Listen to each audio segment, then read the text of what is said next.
السلام عليكم. مرحبا بكم معايا في قضية جديدة وفيديو جديد. قضيتنا اليوم كيحبس فيها العقل على التفكير. كيفاش بنت تقدر تساهم في القتل ديال الام ديالها بلا شفقة بلا رحمة. الا بغيتو تعرفوا تفاصيل هاد الجريمة كيفاش وقعات وفين وقعات، خليكم معايا في الفيديو حتى الاخر. غادي نمشيو ونبداو قصتنا وقضيتنا اليوم من عند واحد السيدة اللي سميتها داليا سمير. هاد داليا سمير في العمر ديالها 42 سنة، كانت مزوجة خليل اللي في العمر ديالو 45 سنة. هي كانت خدامة في مستشفى الحياة مشرفة على العمال ديال النظافة، وخليل اللي هو الزوج ديالها كان في التجارة، بحكم أنهم كانوا ساكنين في بورسعيد، وبورسعيد معروفة بالتجارة، وبالضبط كانوا ساكنين في حي الفيروز.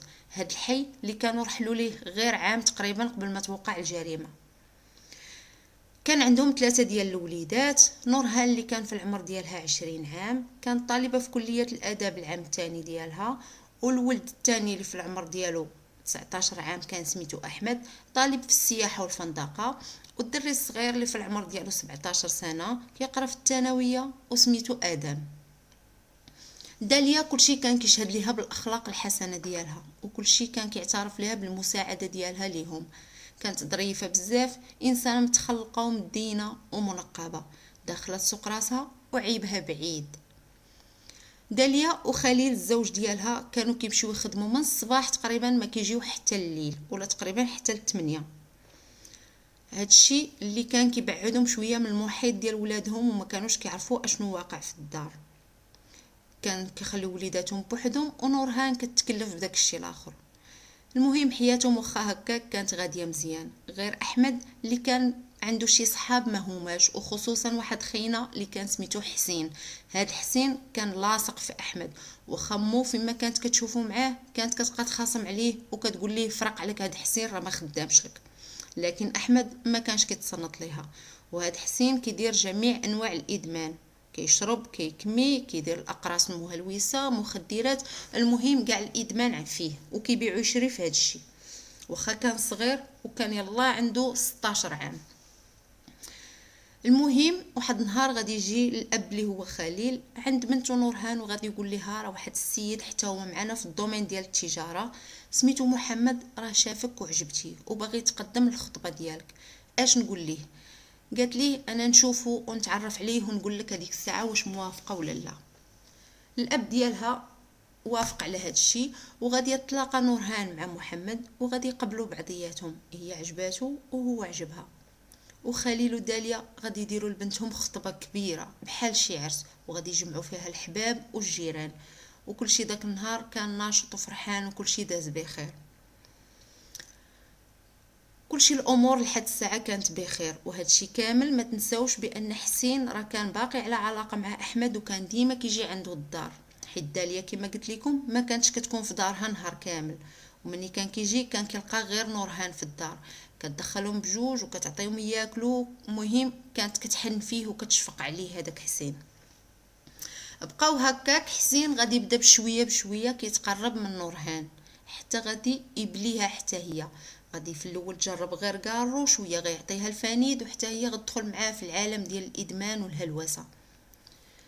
من بعد واحد النهار كانوا بجوجهم كامل الحشيش، كانت معاه غير هي وياه في الدار، وكان احمد ما كاينش. احمد كان كيمشي للمدرسه، وحسين كان كيجي عند نورهان مني كيعرفها بوحدها. حتى لواحد النهار بجوجهم غادي يكميو الحشيش وغادي يدخلوا في علاقه جنسيه كامله. نورهان غادي يعجبها داكشي اللي دارت مع حسين، وغادي تولي كتبغيه وما غادياش تبقى تقدر تبعد عليه، واخا كانت في ديك الفتره مخطوبه لمحمد.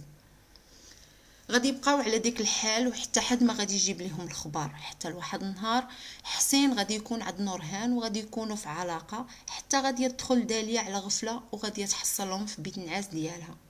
وهنا داليا بقات غير حله فمها وكتشوف. الحاجه الوحيده اللي دارت هي انها نهالت على بنتها بالضرب، وبقات كتضرب فيها حتى كانت غاديه تقتلها. اما حسين غير شاف داليا ولبس حوايجو وطار من الدار.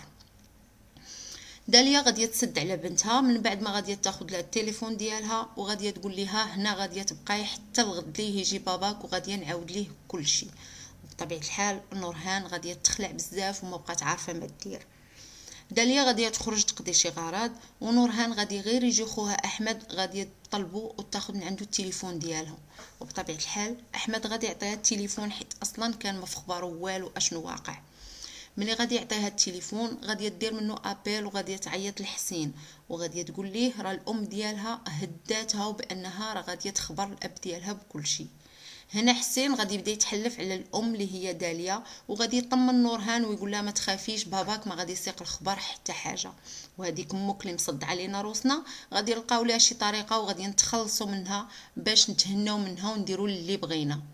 داليا غادي توافق على الهضره ديال حسين بدون تردد وغادي يقول لها ملي تدخل الام ديالك ومني تكون بوحدها غير شيري عليا من البالكون ولا صوني ليا وانا غادي نكون عندك.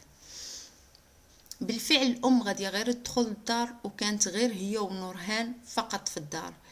نورهان غادي تستغل الموقف وغادي تمشي تعيط على حسين اللي غادي يجي ديك الساعه. غادي غير تحل عليه الام غادي تلقاه هاز واحد الخشبه كبيره اللي عامره بالمسامر، غادي غير تحل عليه داليا وغادي ينزل عليها للراس وغادي يبقى يضرب فيها حتى بغات تفقد الوعي. غادي تهرب منه للصالون لكن غادي يتبعها وغادي يبدا يكتف فيها وهادشي كامل بالمساعده ديال بنتها نورهان. تخيلوا الاحساس ديال داليا وهي كتشوف بنتها بنت كرشها كتساعد في القتل ديالها. غادي تبدا تطلب فيهم وغادي تقول لهم كما قالت بنتها خلوني غير نشهد. وهنا حسين غادي يقول لها يلاه شاهدي، وغادي تبدا مسكينه كتنطق الشهاده المره الاولى والثانيه وغادي يقول لها صافي ما بقيتش بغيت نسمع حسك. وهنا حسين غادي يطلب من نورهان انها تجيب ليه موس وغادي تجيبه بالفعل وغادي يبغي يذبح داليا لكن الموس بحال كان حافي وداليا ما ماتتش. وغادي يطلب منها تجيب ليه كاس ديال الزاج وبالفعل نورهان غادي تمشي تجري الكوزينه وغادي تجيب ليه كاس ديال الدجاج اللي غادي يبقى يختكو لداليا في عنقها حتى غادي يلوحها جثه هامده. واخا هادشي كامل ما غاديش يتيق وغادي يقول لها سخني ليا الماء طايب. غادي يتسخنوا وتجيبوا ليه وغادي يبدا كيكب فيه على داليا وقدام بنتها نورهان وهي كتشوف هادشي كامل وما ترددش انها تحبسه ولا تقول ليه اش كدير. من بعد غادي يتخلص من كاع دوك الوسائل ديال الجريمه اللي كانوا عنده غادي يديهم معاه في واحد الخنشه وغادي يعمر ليه التيشيرت ديالو بالدم اللي غادي نصلو تما وغادي يعطيه لنورهان باش تخبيه. نورهان مع الضعقه شداتو وخشاتو غير تحت الغطا ديال الناموسيه ديالها وقالت بان البوليس ما غاديش يمشي تما يقلب. من بعد هادشي كامل نورهان غادي تبدا التمثيليه ديالها وغادي تعيط على خوها بالضبط احمد وغادي تقول ليه راه ماما سخفانه في السبيطار راني غادي نمشي نسبقكم للسبيطار حتى تجيو عندي. بطبيعه الحال كتهضر على السبيطار اللي خدامه فيه داليا. احمد وخو غادي يمشيو يجريو للسبيطار ومني غادي يوصلوا تما غادي يقولوا لهم الناس اللي خدامين تما امكم راه خرجت من الخدمه عادي ومشات في حالها عادي راه ما سخفات ما والو. غادي يجيو للدار ومني غادي يحلوا الباب غادي يلقاو امهم ميته بطريقه بشعه كلها مضروبه وكلها مدكوك ليها داك الدجاج في عنقها. هنا ولادها بقاو كيغوتوا من الصدمه ونورهان غير جالسه وكتشوف ما كتغوت ما والو. من بعد غادي يجي البوليس اللي غادي يحاصر مكان الجريمه وغادي يبدا يقلب على الادله وغادي يبدا ياخذ البصمات وغادي يبداو كيفتشوا في الدار وغادي يمشيو للبيوت يبداو يقلبوا فيهم وغادي يلقاو التيشيرت ديال حسين اللي عامر بالدم.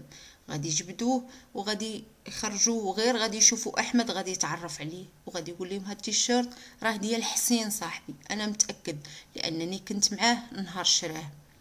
وهنا نورهان غادي من بعد البوليس غادي يبحثوا على حسين وغادي يجيبوه في نفس النهار وغادي غير يشدوه غادي يعترف لهم بكل شيء لكن غادي يقول لهم هادشي كامل راه ما درتوش بوحدي هادشي كامل كان بالمساعده ديال نورهان بنتها حتى هي شداتها معايا وربطاتها معاها وقتلناها بجوج. من بعد هادشي كامل غادي يمشيو للمحكمه وحسين غادي يتحكم عليه ب15 سنه ديال الحبس لانه كان باقي قاصر. اما نورهان في الاول غادي يتحكم عليها بالمؤبد. من بعد غادي يمشيو الاوراق ديالها عند فضيله المفتي اللي غادي يحكم عليها بالاعدام شنقا. سالات قصتنا وحكايتنا اليوم حتى قصه جديده وحكايه جديده. استودعكم الله الذي لا تضيع ودائعه.